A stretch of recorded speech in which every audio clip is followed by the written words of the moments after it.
अहम खबर आपको देंगे। इस्लामाबाद हाई कोर्ट के 6 जजेस के खत पर चीफ जस्टिस सुप्रीम कोर्ट ने आज खुद नोटिस ले लिया है। चीफ जस्टिस की सरबराही में 7 रुकनी लार्जर बेंच बुध को समाअत करेगा। बेंच में justice Mansoor Ali Shah, justice Yahya Afridi, justice Athar Minallah, justice Musarrat Hilali, justice Jamal Mandokhel और जस्टिस नईम अख्तर अफगान शामिल हैं। इसी बारे में मजीद जान लेते हैं। ब्यूरो चीफ इस्लामाबाद कामरान खान हमारे साथ मौजूद है।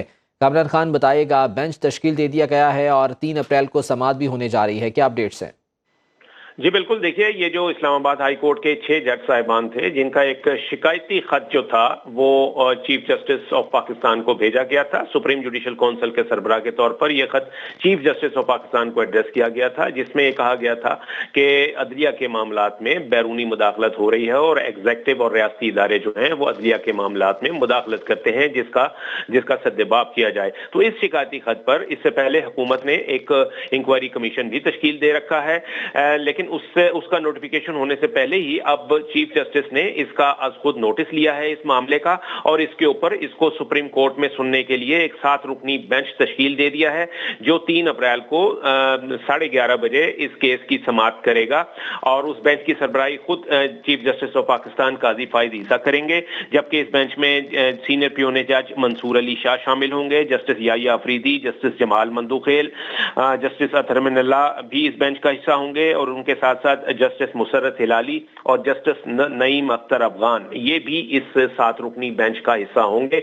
इसके लिए बाकायदा तौर पर काज लिस्ट जो है वो जारी कर दी गई है, और अब 3 अप्रैल को इस केस की बाकायदा सुप्रीम कोर्ट में समाअत होगी। मैं बताता चलूं कि ये जो फैसला हुआ है आज खुद नोटिस लेने का, ये जो supreme court practice and procedure नए कानून के तहत जो एक 3 रुकनी कमेटी बनी थी सुप्रीम कोर्ट में इन मामलात को देखने के लिए, उस कमेटी के आगे ये मामला रखा गया और उसने फिर ये इस पे सिफारिश की कि इसके ऊपर आज खुद नोटिस होना चाहिए और ये मामला जो है ये सुप्रीम कोर्ट में सुना जाना चाहिए। तो उसके नतीजे में आज ये फिर बाकायदा तौर पर इसके लिए बेंच तश्कील दे दिया गया है और काज लिस्ट जो है वो भी जारी कर दी गई है। कामरान खान, ये बताइएगा कि इससे पहले हुकूमत ने इस पर एक इंक्वायरी कमीशन भी तश्कील दिया, जस्टिस रिटायर्ड तसद्दुक जिलानी इसकी इंक्वायरी करेंगे। तो ये अब इस केस पर ये जो आज खुद नोटिस लिया गया है, ये भी और ये इंक्वायरी भी, ये क्या पैरेलल चलेंगे साथ में? जी देखिए, वो जो इंक्वायरी कमीशन कायम किया गया है उसकी जो वफाकी काबीना है यानी हुकूमत ने तो मंजूरी दे दी थी, लेकिन इसका अभी बाकायदा नोटिफिकेशन जारी नहीं हुआ था।